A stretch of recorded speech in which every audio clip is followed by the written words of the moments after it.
अस्सलाम वालेकुम स्टूडेंट्स, उम्मीद है कि आप सब खैर खैरियत से होंगे, ठीक ठाक होंगे। जिस तरह के कल हमारा लेक्चर नंबर 1 था जिसमें हम लोगों ने लीनियर मॉडल पढ़ा था, कम्युनिकेशन के बारे में पढ़ा था और आप लोगों को मैंने एक ओवरव्यू दिया था इफेक्टिव कम्युनिकेशन का, चूंकि उसकी तरफ हम लोग आहिस्ता आहिस्ता बढ़ते जाएंगे। इसी तरह मैंने आपको कहा था कि हम लोग स्टार्ट लेंगे जो इम्पोर्टेंट मॉडल्स ऑफ कम्युनिकेशन है उससे स्टार्ट लेंगे और उसके बाद फिर हम लोग थीरीज पर जाएंगे और फिर उसको हम लोग कनेक्ट करेंगे कि रिसर्च में मॉडल्स और थीरीज का यूज किस तरह से होता है। तो आज का जो हमारा टॉपिक है वो है लेसवेल मॉडल ऑफ कम्युनिकेशन।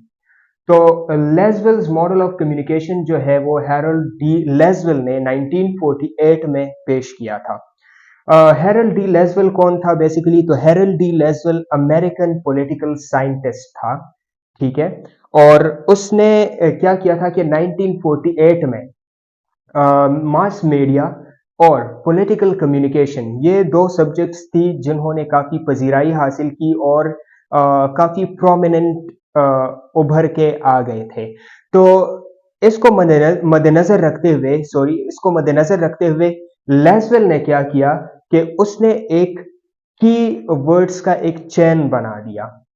उसने कुछ क्वेश्चंस इकट्ठे करके उसको एक सिस्टमैटिक तरीके से बना दिया ताकि लोगों को कम्युनिकेशन को समझने में आसानी हो, क्योंकि कम्प्लेक्स कम्युनिकेशन बहुत ज़्यादा होती थी। ख़ास तौर पर पॉलिटिकल कम्युनिकेशन जो है वो एक बहुत ही ज़्यादा कम्प्लेक्सिटी का शिकार थी। तो उसको आसानी के लिए, यानी कि लोगों को आसानी मुहैया करने के लिए उन्होंने एक एक्ट ऑफ कम्युनिकेशन के लिए कुछ क्वेश्चंस बनाए जिसको प्लेस किया कुछ इस तरह: who says what, through which channel, to whom, with what effect।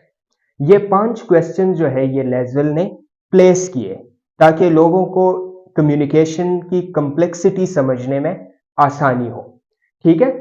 तो हु जो है बेसिकली सब्जेक्ट को प्रमोट करता है, सब्जेक्ट को डिनोट करता है।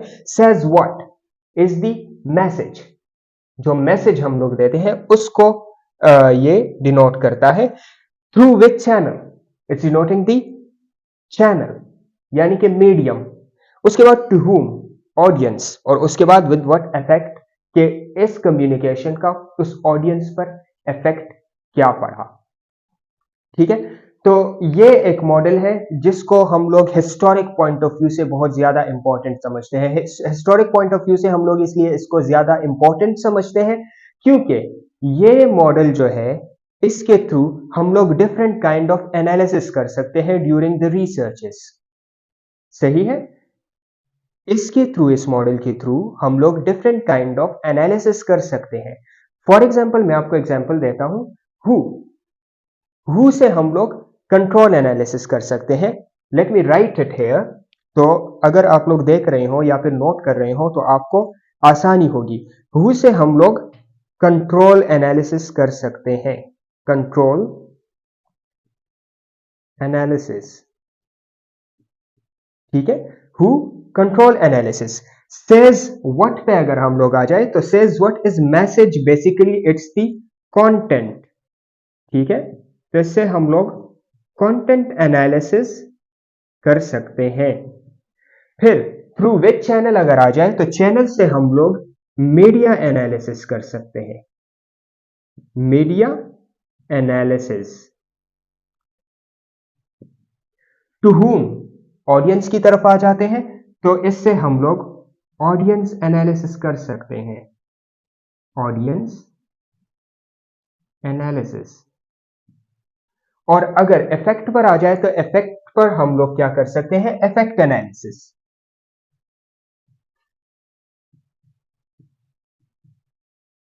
Effect analysis. तो ये मॉडल जो है ये एक सिंपल मॉडल ऑफ कम्युनिकेशन है और ये हमें हिस्टोरिक पॉइंट ऑफ व्यू में बहुत ज्यादा मदद दे सकता है। अगर हम लोग एग्जाम्पल्स की तरफ जाएं तो फॉर एग्जाम्पल अभी थोड़ी देर पहले मेरा एक प्रोग्राम था जो कि मैंने रिकॉर्ड किया है, ठीक है। तो अगर हम लोग उस प्रोग्राम को इस सांचे में ढाल दें तो उस एग्जाम्पल से ये मॉडल जो है ये आपको समझने में आसानी होगी। हु कंट्रोल एनालिसिस है तो हु में आ जाऊंगा मैं, ठीक है। यानी कि आमिर जो है वो आपका हु हो गया, इसमें। फिर सेज व्हाट, मेरा कंटेंट क्या था, मेरा टॉपिक क्या था। तो मेरे प्रोग्राम का टॉपिक था द इलेक्शंस इन पाकिस्तान और तहरीक इंसाफ पर जो पाबंदी लगाई गई है या फिर उनसे जो 20 दिनों में इंट्रा पार्टी इलेक्शंस का मुतालिबा किया गया है, तो क्या वो ये कराने में कामयाब होंगी या नहीं होंगे। तो ये मेरा था कंटेंट, यानी कि इस टॉपिक पर मैंने जितनी गुफ्तगू की तो वो सेज व्हाट में आएगा, वो कंटेंट होगा। थ्रू विच चैनल, तो मेरा चैनल डिवाइस पाकिस्तान, यानी कि यूट्यूब पर एक डिजिटल मीडिया चलाता हूं, तो डिवाइस पाकिस्तान मेरा हो जाएगा थ्रू विच चैनल। उसके बाद टू हुम, तो ऑडियंस मेरे कौन है, जो लोग उसमें इंटरेस्ट शो करते हैं, जो लोग पॉलिटिकल एंड करंट अफेयर्स में इंटरेस्ट रखते हैं, तो वो मेरे ऑडियंस है। तो ऑडियंस जो है वो टू हुम में आ जाएंगे। और फिर विद व्हाट इफेक्ट, ठीक है। अब मैंने जो मैसेज दिया उसका इफेक्ट उन ऑडियंस पर कैसे पड़ा, ठीक है, क्या इफेक्ट पड़ा, उन्होंने उसको कैसे कंज्यूम किया उन मैसेजेस को, ठीक है। तो this is the Lasswell model of communication, जो कि 1948 में हैरल्ड डी लेस्वेल ने प्रेजेंट किया, क्योंकि उस टाइम बहुत ज्यादा कॉम्प्लेक्सिटी थी मास मीडिया में और पॉलिटिकल कम्युनिकेशन में। तो उस कॉम्प्लेक्सिटी को खत्म करने के लिए उन्होंने ये 5 की क्वेश्चंस रखे कि ये 5 की क्वेश्चंस अगर किसी कम्युनिकेशन में होंगे तो वो एक परफेक्ट एक्ट ऑफ कम्युनिकेशन तस्वुर किया जाएगा, ठीक है। अब जिस तरह सारे मॉडल्स हैं और बहुत ज्यादा कम्युनिकेशन मॉडल्स और थीरीज हैं, तो सबकी अपनी एडवांटेजेस हैं और फिर डिसएडवांटेजेस हैं। तो लेस्वेल मॉडल ऑफ कम्युनिकेशन की जो एडवांटेजेस हैं, जिसमें से मैंने 3 इंपॉर्टेंट एडवांटेजेस और 3 इंपॉर्टेंट डिसएडवांटेजेस यहाँ पे आप लोगों के लिए कलेक्ट की हैं। तो the first is it's easy and simple, ये इजी है और सिंपल है। जिस तरह मैंने आप लोगों को अभी डिस्क्राइब किया, तो आप लोगों ने आसानी से समझ लिया कि हाँ बिल्कुल, who says what through which channel to whom with what effect. जाहिर सी बात है, एक सब्जेक्ट होगा जो एक मैसेज देगा, ठीक है। तो सब्जेक्ट हु में आएगा, फिर जो मैसेज देगा वो कंटेंट में आएगा, कंटेंट आपका आएगा सेज व्हाट में। फिर उसके बाद थ्रू विच चैनल, किसी चैनल के थ्रू आपको वो कंटेंट जो है वो सेंड करेगा। उसके बाद टू हुम, किसको सेंड करेगा, तो ऑडियंस को सेंड करेगा, या फिर उन लोगों वो लोग जो उस मैसेज को रिसीव करेंगे, रिसीवर्स जो होंगे, तो वो टू हुम में आ जाएंगे। और फिर उस मैसेज को वो किस तरह से डिकोड करते हैं, किस तरह से वो उसको इंटरप्रेट करते हैं, तो वो फिर उस पर इफेक्ट में आ जाते हैं, ठीक है। तो ये एक easy and simple model of communication है। Second, it suits almost every type of communication, ये ऑलमोस्ट तमाम जो टाइप्स ऑफ कम्युनिकेशन है ये उसको सूट करता है। क्योंकि कल हम लोगों ने लीनियर मॉडल ऑफ कम्युनिकेशन पढ़ा था, जिसमें क्या था, सेंडर था, चैनल था और रिसीवर था, ठीक है। तो इसमें सेंडर भी है, चैनल भी है, रिसीवर भी है, ठीक है। तो ये मॉडल ऑलमोस्ट तमाम मॉडल्स, तमाम टाइप ऑफ कम्युनिकेशन को सपोर्ट करता है। इसके बाद कंसेप्ट ऑफ इफेक्ट, ये सबसे ज्यादा इंपॉर्टेंट है कि जो मैसेज दिया गया है, जो इंफॉर्मेशन दी गई है, उसका इफेक्ट ऑडियंस पर क्या पड़ा। तो ये इसकी एडवांटेज है, क्योंकि अगर कल को हम लोग किसी भी टॉपिक पर या किसी भी इंफॉर्मेशन पर या किसी भी न्यूज रिपोर्ट पर या किसी चैनल पर हम लोग रिसर्च करेंगे, तो उसका इफेक्ट जो है वो इंपॉर्टेंट पॉइंट होता है। क्योंकि इफेक्ट एनालिसिस से हमें पता चलता है कि कितनी वर्थ थी उस इंफॉर्मेशन की ऑडियंस में, ठीक है। और चूंकि जब मास कम्युनिकेशन की बात होती है, तो mass communication is the dissemination of information to the large number of people, ठीक है। तो अब वो इंफॉर्मेशन जब डिसिमिनेट हुई है लार्ज नंबर ऑफ पीपल में या फिर एक सोसाइटी में, तो उसका इंपैक्ट उस पर क्या पड़ा है, तो ये आगे हमारी रिसर्चेस में काफी ज्यादा हेल्पफुल रहती है।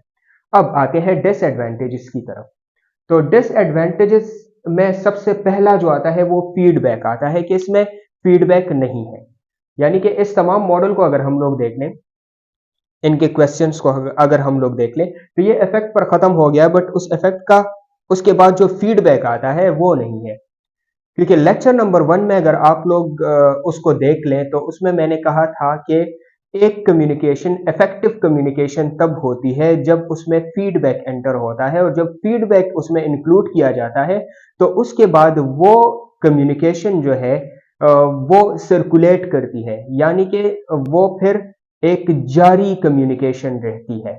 क्योंकि जब सब्जेक्ट एक मैसेज पास करता है रिसीवर को और रिसीवर उसका फीडबैक देता है, तो सब्जेक्ट फिर उस कम्युनिकेशन को दोबारा से एनकोड करता है। मतलब कि वो जो फीडबैक उनको मिला हुआ होता है, ठीक है, उस फीडबैक के बेस पर वो एक दूसरा मैसेज बना के वो फिर कम्युनिकेट करता है। ठीक है, तो इस तरह से ये क्या बन जाता है, एक साइकिल ऑफ कम्युनिकेशन बन जाता है। तो to make a communication effective communication feedback is very important, जो कि इसमें नहीं पाया जाता। इसके बाद जो है इसमें नॉइस मेंशन नहीं है।